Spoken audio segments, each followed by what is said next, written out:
Greetings, you're on the Bible Forum. It is Sunday night. It is March 24th, 2019, and I want to share with you some of the things that have happened this week when you probably weren't paying a whole lot of attention. A 400-year-old Buddhist temple in Kyoto, Japan recently made world headlines when they unveiled a sutra chanting android by the name of Mindar.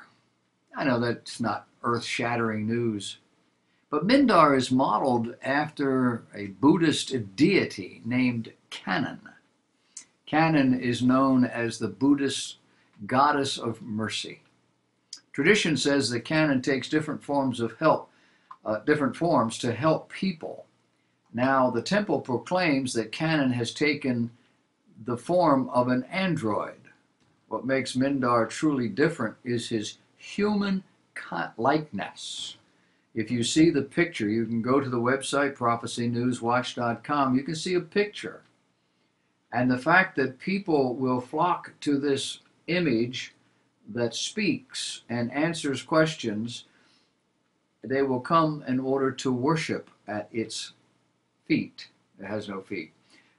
People are actively engaged in the worship of a robot statue.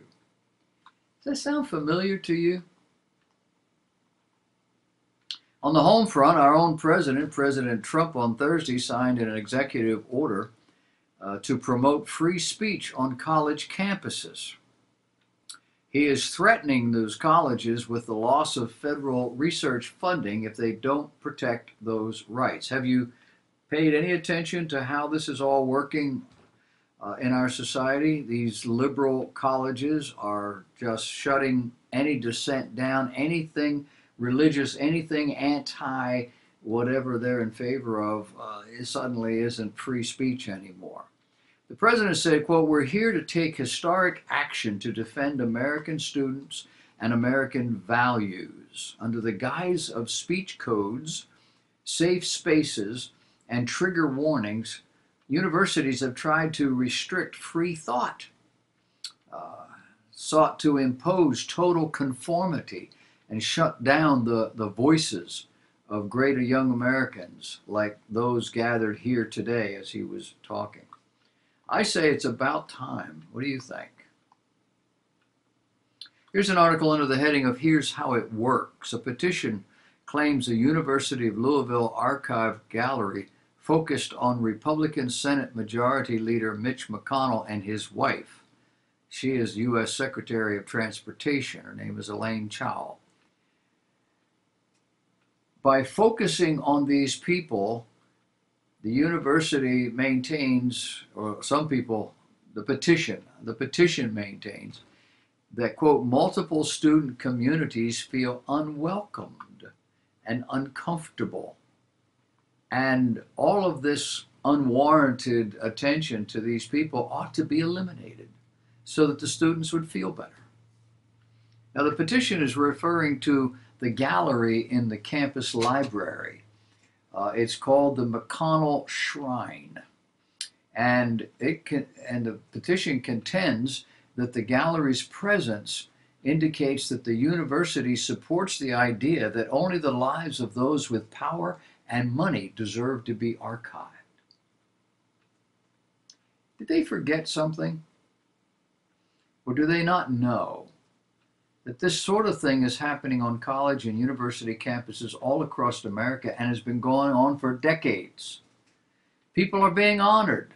White people, black people, brown people, yellow people, rich, poor, politically popular, scientifically prominent. The list goes on. Oh, wait. Did I tell you these were students?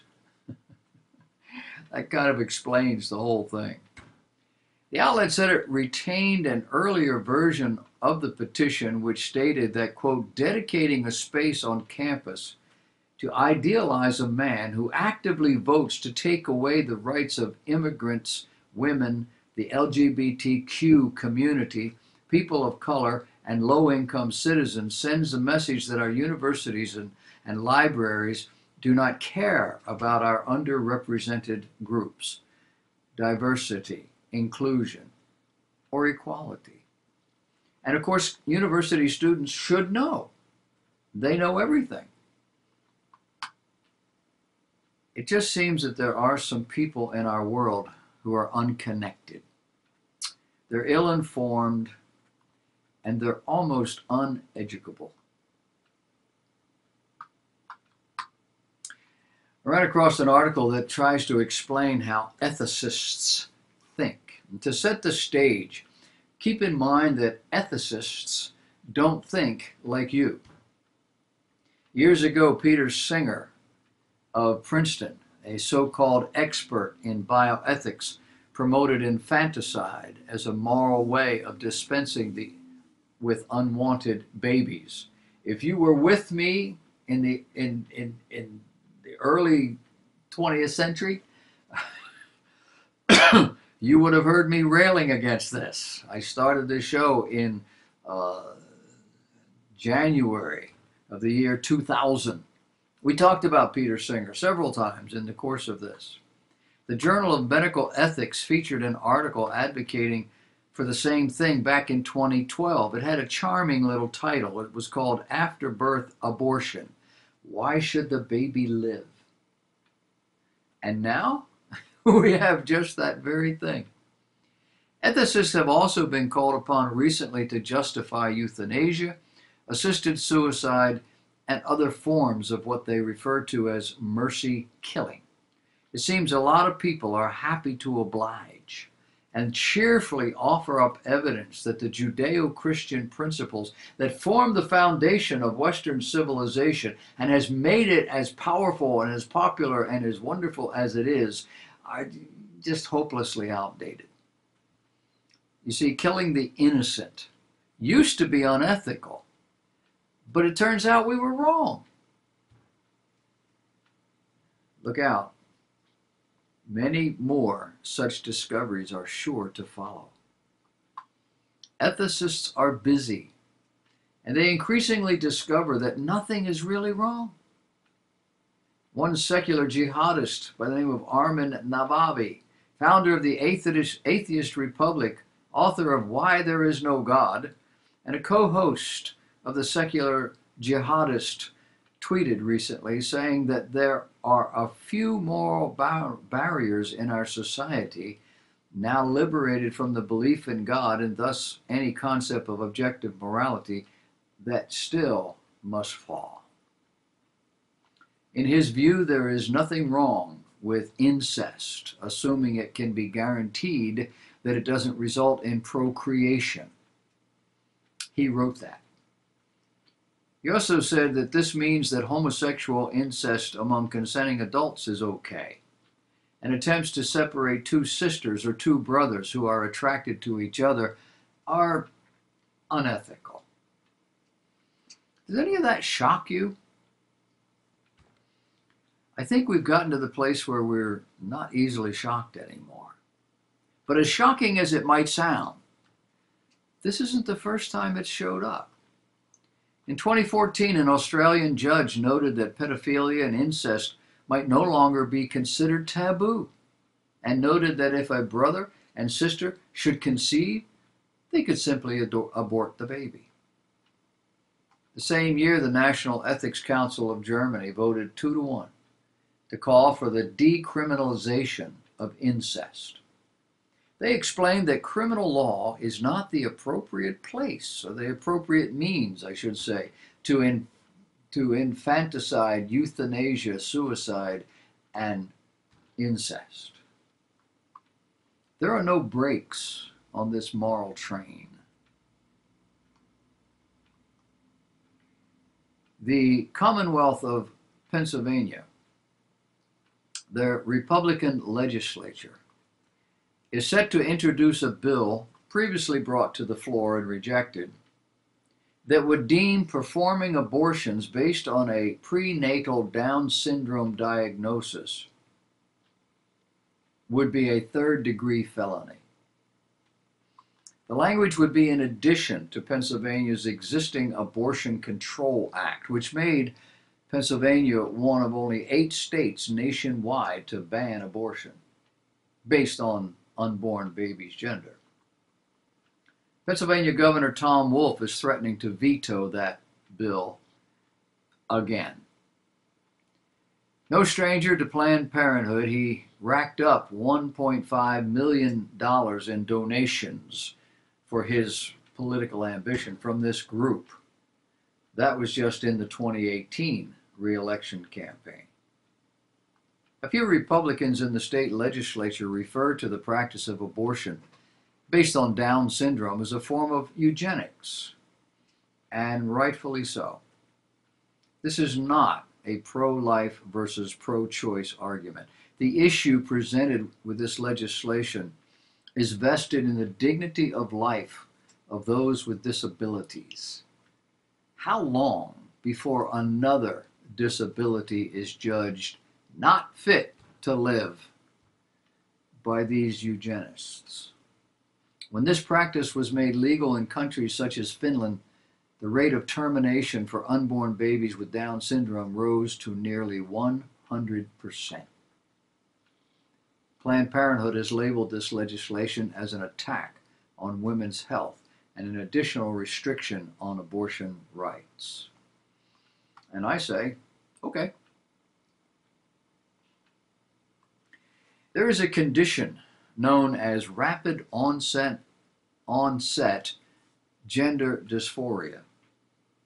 In the transgender community, this condition is controversial because it implies transgenderism might just be a fad and not something born solely from internal feelings.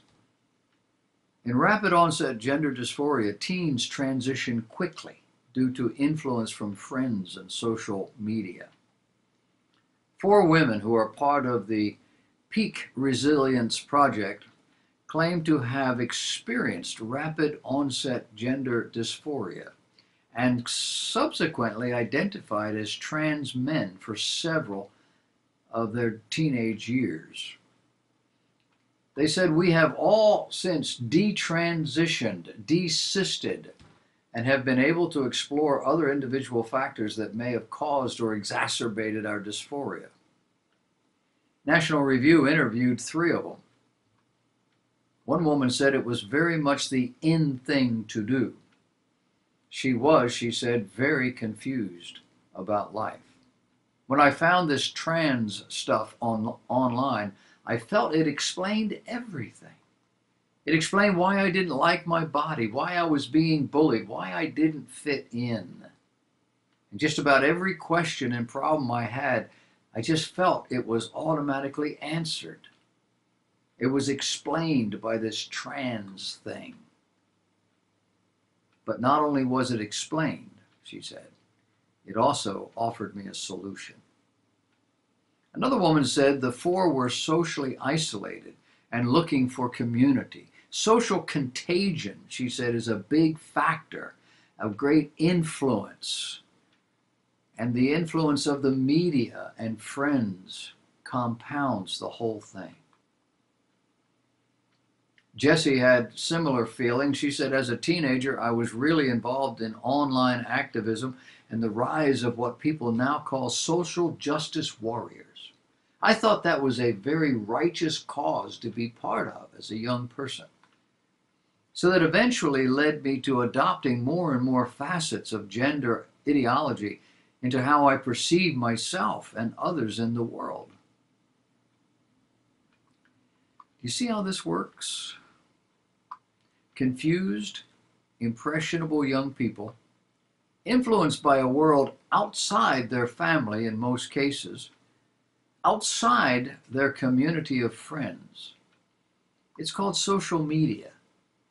And if you don't believe there are people, organizations, forces at work using these tools to deliberately destroy people and cultures, then you're part of the problem. Why? Well, because you're just entirely too naive. Children don't come up with this stuff on their own. There have been tomboys and there have been sensitive boys, but none of this means they were born into the wrong body. Others with an agenda are influencing these young minds, and none of it is producing a single ounce of real good. Ran across an article today relative to CNN host Frederica Whitfield. Apparently, Frederica interviewed a Muslim doctor last Saturday on her show. The Muslim insisted that President Trump and Republicans are beloved in much of the Muslim world and are not Islamophobic, contrary to how they're being portrayed in the United States. Dr. Ahmed said, one thing the viewers should know, this president and this administration is often castigated as Islamophobic, but I move in the Muslim world and in Egypt, in Oman, in Jordan, in Iraqi Kurdistan. This president is beloved. This president and the Republican Party, going back to George Bush, is very dearly held. Today, she said, is the anniversary of Halabja, the massacre of 180,000 Kurds at the hands of Saddam Hussein. The only change would be because of a Republican president. So it's very important not to lose so much perspective that we start believing our entire government is Islamophobic. That's not the case. Whitfield then quickly wrapped up the interview as soon as Dr. Ahmed finished her statement. Moved on to something else. A poll conditioned by Endoca, E-N-D-O-C-A, asked 2,000 Americans ages 22 through 37 about their overall stress levels, as well as the top causes for their frustration. More than half of American millennials, 58%, say life today is more stressful than ever before. 1/3 believe their lives are more stressful than the average person's life. The hot button issues of the day: climate change, racial inequality, don't even make the list. On Tuesday's radio program, Glenn Beck and Stu, I can't pronounce it, discussed the top 16 most stressful scenarios reported by survey respondents. We're talking about young people today and what they are stressed about. You would think that it would be global affairs. It's not. The number one issue that bothers them the most, they stress over the most, is losing their wallet or their credit card. Second to that is arguing with a partner, whatever that might mean. Thirdly, commute or traffic delays. These are things that drive these young people crazy. Losing a phone. Number 4, arriving late to work. Number 6, a slow Wi-Fi. Phone batteries dying. Forgetting passwords. Credit card fraud. Number 10, forgetting their phone charger. Losing or misplacing keys. Number 12, paying bills. Job interviews, phone screens breaking. Credit card bills. And number 16, check engine lights that come on. These are the things that drive our young people crazy. Can you say self-absorbed, anal, looking only at these little things as the world is coming unglued? And the politicians and the change agents, whatever they may be, are using these young people to say, they're all up in arms. No, they're not. They're worried about losing their password. Does your church have an online presence? Video hosting site Vimeo has removed some videos from Oklahoma's Fairview Baptist Church's account after the church uploaded videos of its February conference.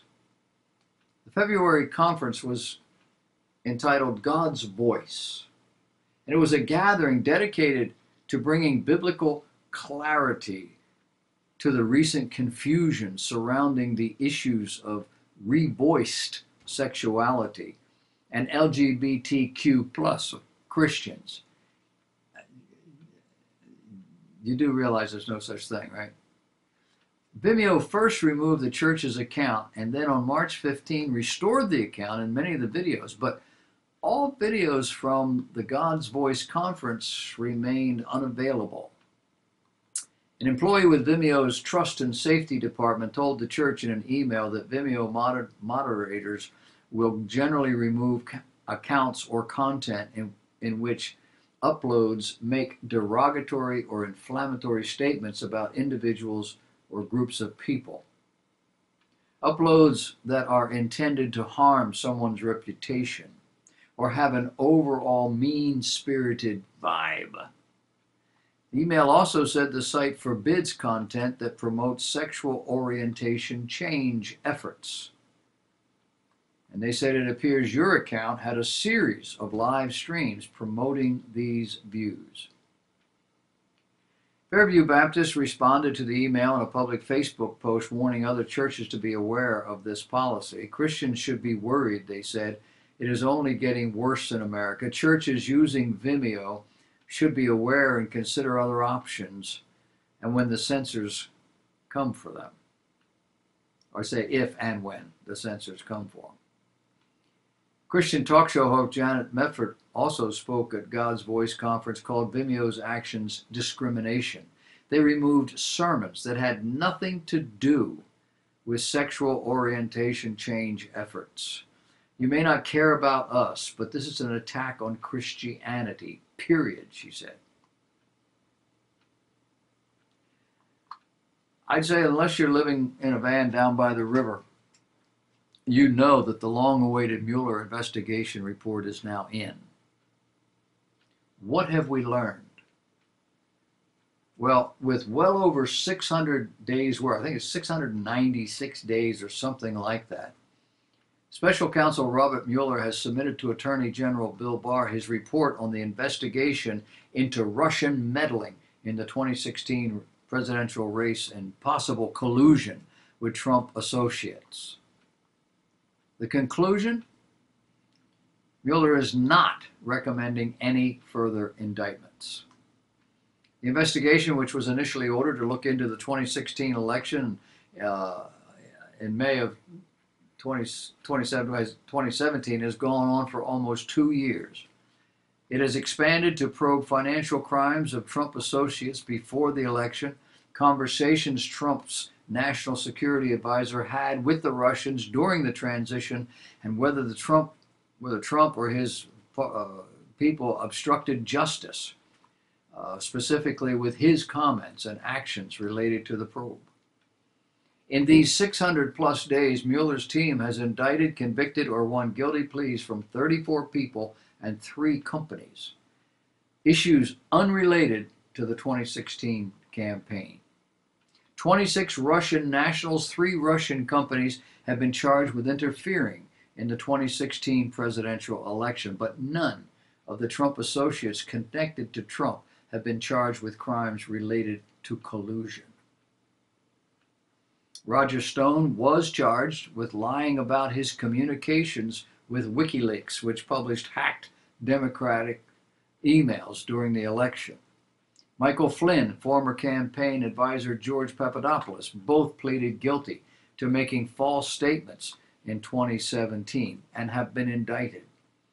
Former campaign advisor Rick Gates in 2018 pleaded guilty, and former campaign chairman Paul Manafort was convicted and later pleaded guilty in a separate financial crimes case dating back before the 2016 election. In Manafort's case, the government had previously decided not to prosecute him for his crimes, those crimes not rising to a sufficient level. Former Trump lawyer Michael Cohen pleaded guilty to making false statements in a case brought by Mueller in November. Alexander van der Zwaan, a London-based lawyer, pleaded guilty to making false statements this year, and Richard Pinedo, a California man pleaded guilty to identity fraud in 2018. So there. This will teach people not to work for conservative Republicans who get elected to high office. Oh. And people who will severely cramp the style of otherwise corrupt politicians with seniority.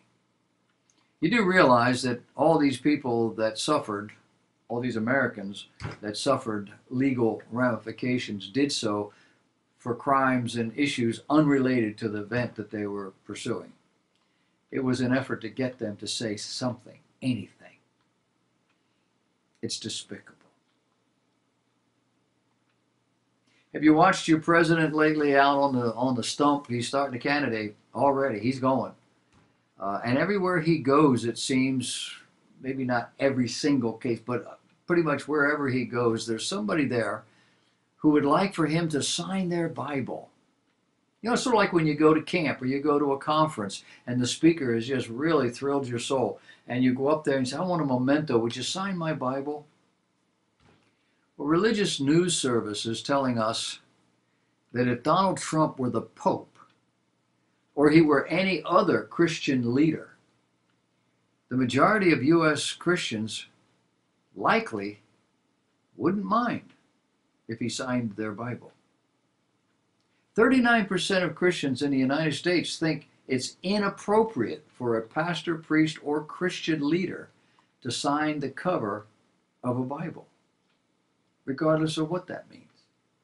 Similarly, 35% would say it would be inappropriate for the Pope to do the same kind of thing. But a Morning Consult poll released Monday, March 18th, shows nearly 2/3, 65% of Christians in the United States found it inappropriate when Trump signed the covers of at least 2 Bibles earlier this month at a Southern Baptist church in Alabama, where he was visiting a community recovering from a deadly tornado outbreak. The poll comes after videos posted online showed people holding out their Bibles to the President and First Lady for them to sign. And there have been a lot of others. 2/3, 64% of all U.S. adults, including non-Christians, view that action as inappropriate, according to something called the Morning Consult. More white evangelical Protestants in the United States who overwhelmingly voted for Trump in 2016 and continue to largely support this president, and that, according to the same poll, found it inappropriate, 45%, as opposed to appropriate, 35%. So how about you? Keep in mind, these same people would probably not have a problem if this were Joel Osteen or just about any other charismatic preacher, all of which have about the same respect for the Bible they're signing as does President Trump. I know, I'm going to get mail on that one. I hope I do. I love to see how you would disagree, meaning how can you justify any of these other people in terms of biblical veracity when you listen to them preach and clearly they have no idea what that Bible is saying. You know, the one they hold up, this is my Bible, it is what it is, it says what it says, and I believe what it says, and then never open it again. You've seen him. And they're all like that. They're creative with the scriptures. It's amazing.